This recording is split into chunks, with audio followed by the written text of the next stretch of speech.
Hi friends, Katie here from Salvaged by K. Scott with another furniture flip. I picked up this really rough mid-century style chest of drawers and I'm about to completely resuscitate it so it can get back to work as a functional and attractive piece of furniture again.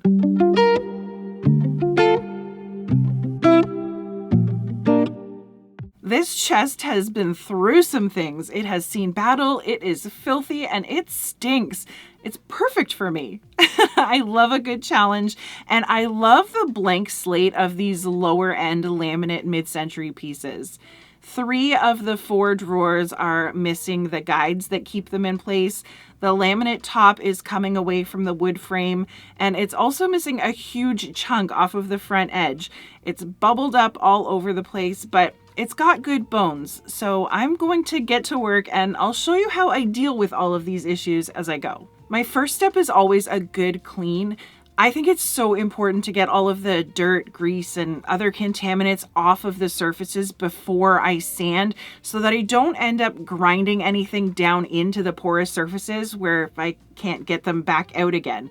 I'm also going to pull out all of the drawers and give them a good inspection, just looking over their joints and the runners that keep them in place.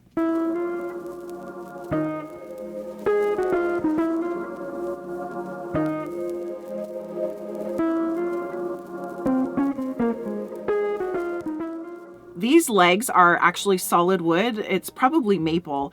That's got this factory brown paint job. So I think I'll probably sand them down and stain them before I'm finished with this thing, just to add a little bit of a natural wood element. I do really love the shape of this authentic mid-century hardware, but it's not going to fit in with the contemporary redesign that I have in mind for this piece. So I'm just going to tuck these away and I will definitely use them on something else one day. As soon as I sprayed my simple green cleaner into this top drawer, I got a huge whiff of spice. We'll call it spice. And I can see lots of little spice crumbles hiding in the corners of this drawer too. This was definitely a spice drawer, which I will have to deal with later on.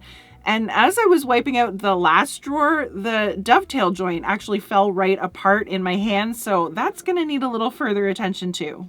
I used a 14 gauge blunt tip syringe filled with some wood glue to get into and around all of the dovetail surfaces and hold that joint back together. And then I put some more glue in between the laminate top and the wood frame that it sits on and clamped that up to dry.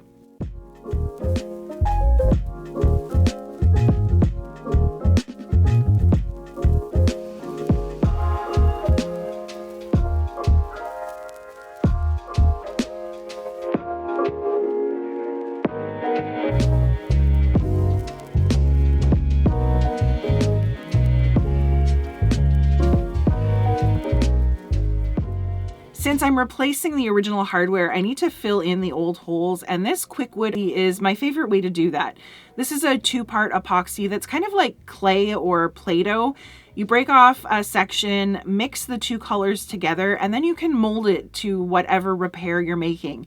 In this case, I'm going to make some little snaky noodles to shove in these holes, and I'm just bracing on the inside with my fingers so that I can push this all the way through and get a nice solid fill. Once this is dry, it will be even stronger than wood. It can even be drilled into, and I can sand it flush with the drawer face. Once the KwikWood was set, I used some 120 grit sandpaper to smooth that out and also remove a lot of the laminate finish that's on here. These drawer fronts are solid wood, unlike the body of the dresser, but the finish that's on them it's sort of like a paper sticker and not the actual wood grain that's underneath. So since this is flaky around the edges, I'm just going to sand away as much as I need to get these smooth. I also took some time to sand the insides of the drawers to remove all the pen marks and as much of whatever other stains as I could.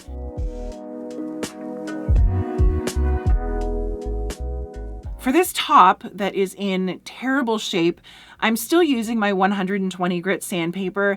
And again, I'm sanding away as much material as I need to get things flush and smooth feeling, which means sanding through the same papery layer right down to the fiberboard that's underneath it. To rebuild this front edge, I'm going to mix up some all-purpose Bondo, which is another 2-part epoxy filler, but this stuff is more of a spreadable consistency, which is what I need here.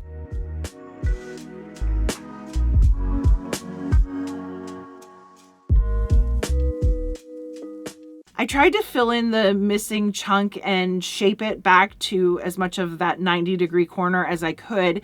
And then I used the rest of the Bondo to do sort of a skim coat over the rest of the top because it was still feeling a little lumpy.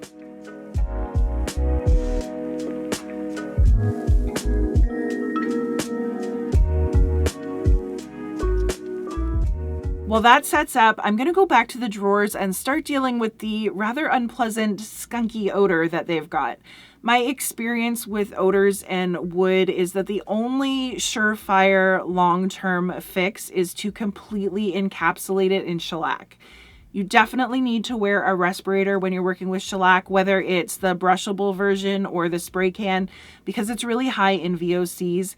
It also requires ammonia to clean up and sticks to everything it touches. So I don't use any good brushes with it. I just use a cheap little chip brush that I keep with the can because even though it will dry rock hard, the shellac will reactivate itself once you dip your brush back into the can. By the time I was done coating all of the drawer surfaces in shellac, the Bondo on the dresser top was set.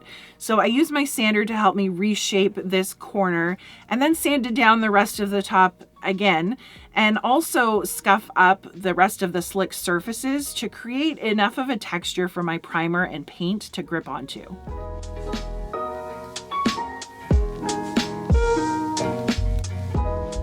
Speaking of primer, I'm using some more shellac for this, but this time I'm using the white version, which is called Bin. Just like the can says, it sticks to everything, hides severe stains and odors, and is safe to use with pretty much all paints. It's also going to seal things up so that my paint sits evenly across the porous repaired areas and the non-porous factory finish that's still intact. Again, because it's so hard to clean up, I line my tray with tin foil and I prefer to roll this on instead of trying to put it in my sprayer. This primer dries fast, so by the time I was all the way around the dresser, I was ready to put on my second coat. If you've got a piece that's got a lot of stains that are bleeding through the primer, it will create a more effective barrier if you leave it to cure up overnight.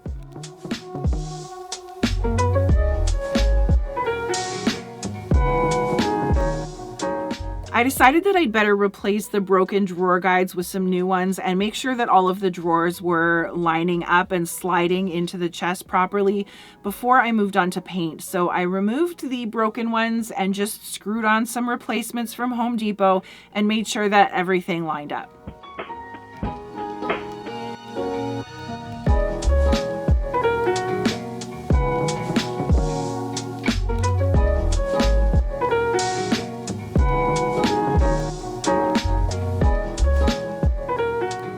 I used a 400 grit sanding block to quickly smooth out any little roller bumpies that were left in my primer, and then I masked off the drawers with some painter's tape and paper to protect them from overspray.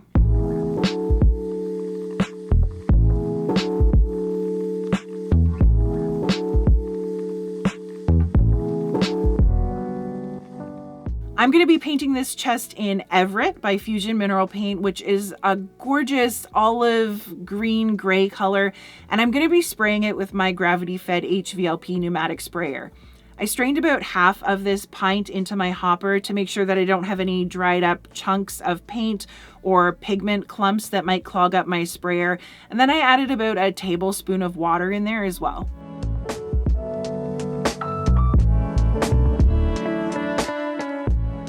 I turned the pressure on my air compressor down to about 35 or 40 psi, played around with the flow settings on the gun, and then sprayed on my first coat. This is an acrylic resin paint that is low VOC. It can be brushed, rolled, or sprayed, and it's going to dry down to a pretty matte, wipeable, waterproof finish. It doesn't require any additional top coats, but sometimes if it's a higher traffic surface, I will apply one anyways, or if I want to bump up the sheen a little, but I'm going to see how I feel about this once it's dry before I make a decision on this piece.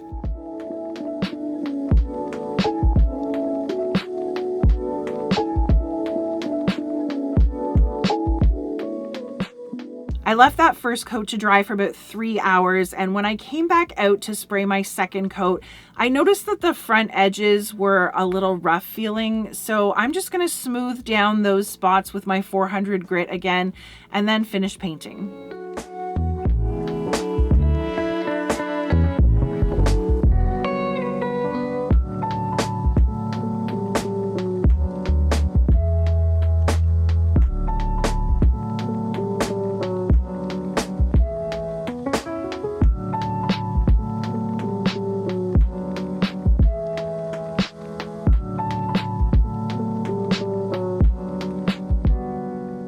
While that second coat of paint dried, I moved over to sanding down the legs. I used some 120 and then 180 grit to get this manufacturer's paint job off and smooth them out. I popped the legs into some clamps to hold them upright while I stained them with some of this water-based wood stain from Behr in Early American. This is a really easy to use wipe on, wipe off product, but you're just gonna have to trust me on that because apparently I forgot to hit the record button after I adjusted the camera. I needed to drill some new holes for my new knobs, so I used this hardware template that I think I picked up at Lowe's a million years ago. I just lined it up on the top edge and the side of each drawer and then chose which marker I wanted to use and transferred that from drawer to drawer. I drilled my new holes and then unmasked the drawers. I used a little artist brush to touch up any of the edges that needed a little extra paint and then screwed on these new antiqued brass knobs that I found on Amazon.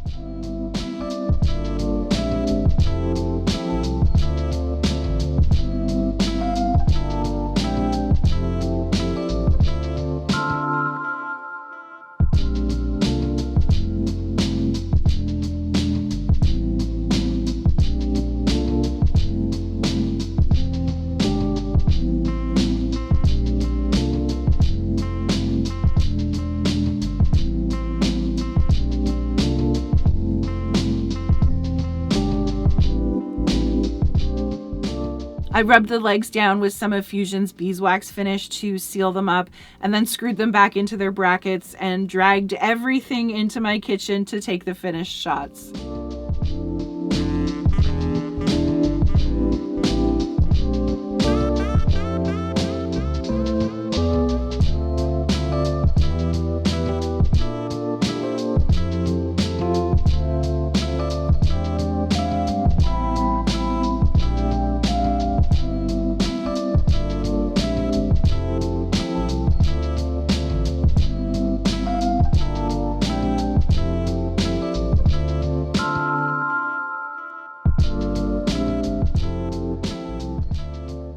I think this is such a fresh and current take on this blank slate piece of furniture. Now it's fixed up and ready to get back to work in someone's home instead of going to the dump, which is exactly where it was heading when I found it. I know you're going to leave me a comment and let me know your own thoughts on this makeover, and I cannot wait to read them. Make sure you're subscribed for tons more furniture flips, and I will catch you all next time.